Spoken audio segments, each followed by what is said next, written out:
Shalom, salam kasih dalam Tuhan Yesus Kristus, Allah yang luar biasa, yang menciptakan langit bahkan seluruh isinya. Bersyukur karena kita dapat bersama-sama di dalam kesempatan ini, di mana saya akan mempresentasikan ataupun ingin menyampaikan mengenai ringkasan Injil Markus. Injil Markus adalah Injil yang terpendek daripada keempat Injil, yaitu Matius, Lukas, dan Yohanes. Dan dikatakan Injil ini adalah Injil yang sangat singkat, yang paling singkat, di mana permulaan Injil di dalam Markus 1 ayat yang ke-1. Sekalipun nama penulis tidak disebut dalam kitab ini sendiri, dan ini juga terjadi bukan saja hanya di kitab ataupun di Injil Markus, tetapi di Injil-Injil yang lain.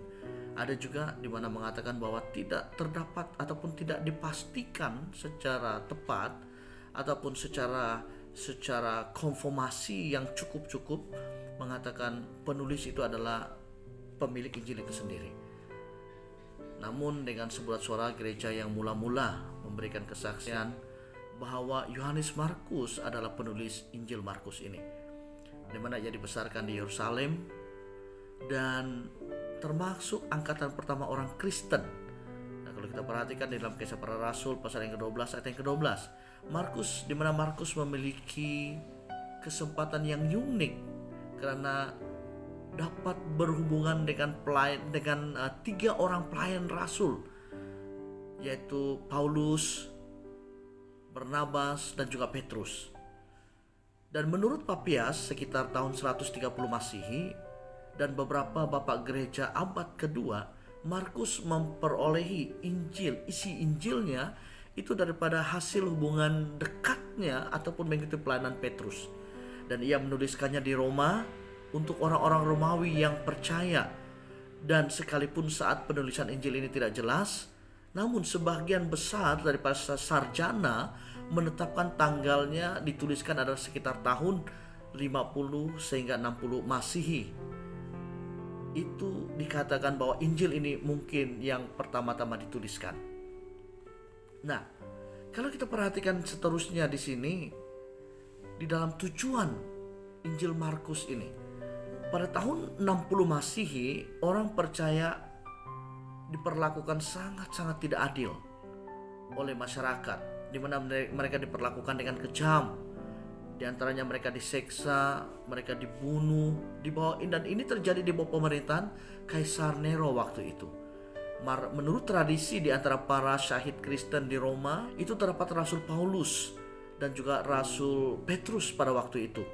Selaku salah seorang pemimpin gereja di Roma, Yohanes Markus ataupun Markus digerakkan oleh Roh Kudus untuk menulis Injil ini sebagai satu antisipasi yang bersifat nubuat ataupun tanggapan pengembalaan terhadap masa penganiayaan yang terjadi waktu itu. Nah, tujuannya ialah memperkuat dasar iman dalam orang percaya di Roma pada ketika itu, karena mereka seperti yang dikatakan tadi, mereka sangat-sangat menghadapi penganiayaan yang sangat berat. Dan jikalau diperlukan, dan ia juga mendorong orang-orang untuk tetap setia menderita demi Injil. Nah, dengan memperhadapkan kepada mereka kehidupan, penderitaan, kematian serta kebangkitan Tuhan Yesus Kristus Allah kita. Dan itu adalah antara tujuan di dalam kitab ataupun di dalam Injil Markus ini sendiri. Nah, kalau kita perhatikan di dalam survei yang dikatakan di sini di dalam Injil Markus, survei di dalam satu kisah yang sangat bergerak dengan pantas pada waktu itu, Markus memperkenalkan Yesus sebagai putra Allah dan juga Mesias dan sebagai hamba yang menderita, di mana titik yang menentukan dalam kitab ini adalah episode di mana Kaisaria Filipi yang diusul oleh peristiwa permulaan Yesus yang akan terdapat dalam Markus 8 27 sampai 9 ayat yang ke-10.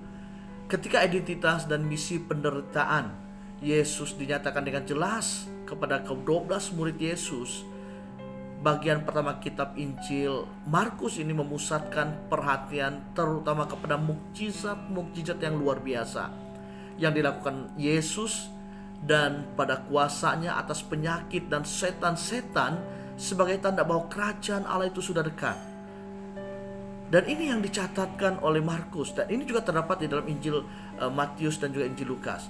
Akan tetapi di Kaisarea Filipi itu, di mana Yesus memberitahukan dengan Petrus tentang mengenai sesuatu terang kepada ahli-ahli, bahkan kepada murid-murid, yang mana mereka harus menanggung penderitaan dan ditolak oleh tua-tua, imam-imam kepala dan ahli-ahli Taurat, lalu dibunuh dan bangkit sesudah 3 hari. Nah, ini menceritakan mengenai perjalanan kehidupan Yesus. Di dalam Markus 8:31 banyak ayat dalam kitab ini menyebut mengenai penderitaan sebagai harga kemuridan. Ya kan, penderitaan sebagai harga kemuridan yang harus dimiliki. Dan terdapat di dalam Markus 3 ayat yang ke-22 dan juga Markus 30, Markus 8 dan Markus 10 dan juga Markus 13.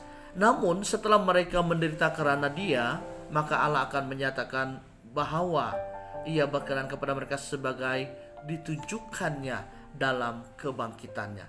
Dan itu adalah antara survei yang dilakukan dan untuk menyatakan mengenai Injil Markus. Dan kalau kita perhatikan ada beberapa ciri-ciri khas yang menandai Injil Markus ini. Yang pertama, Injil Markus ini penuh dengan kegiatan, di mana ia lebih menekan apa yang dilakukan oleh Yesus daripada apa yang diajarkan. Di mana Markus mencantumkan 18 mukjizat Yesus dan hanya 4 perumpamaannya. Yang kedua, ciri yang kedua, Injil ini dikhususkan untuk orang Romawi setelah menjelaskan adat istiadat Yahudi, meniadakan semua daftar keturunan Yahudi dan kisah kelahiran, penggunaan istilah Latin dan menerjemahkan kata-kata dalam bahasa Arab. Yang ketiga, ciri-ciri yang menandai Injil Markus juga, Injil ini bernada sangat mendesak. Ya kan? Dia bernada mendesak, dimulai dengan tiba-tiba dan bergerak dengan cepat dari episode yang satu kepada episode yang lain, dengan menggunakan 42 kata keterangan Yunani yang diterjemahkan dengan seketika itu juga. Dan yang keempat, cirinya yang keempat, Injil ini ditulis dengan hidup serta menggambarkan peristiwa-peristiwa dalam kehidupan Yesus dengan ringkas dan tepat, dengan keahlian seorang pujangga yang bernama Markus. Ya, jadi apa yang kita pelajari daripada Injil Markus adalah sesuatu yang sangat unik. Meskipun yang terdapat di dalam Injil Matius, Lukas, dan Yohanes menceritakan hal yang sama, bahkan dalam Injil Markus lebih daripada 90% apa yang ada dalam Injil Markus itu adalah sama seperti apa yang diceritakan dalam Injil Matius, Lukas, dan Yohanes.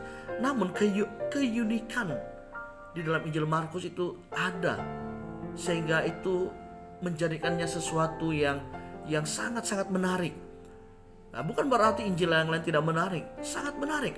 Tetapi Injil Markus memiliki keunikannya sendiri.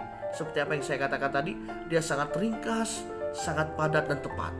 Dan itulah yang terdapat di dalam Injil Markus. Jadi karena itu sekian, terima kasih. Tuhan Yesus memberkati.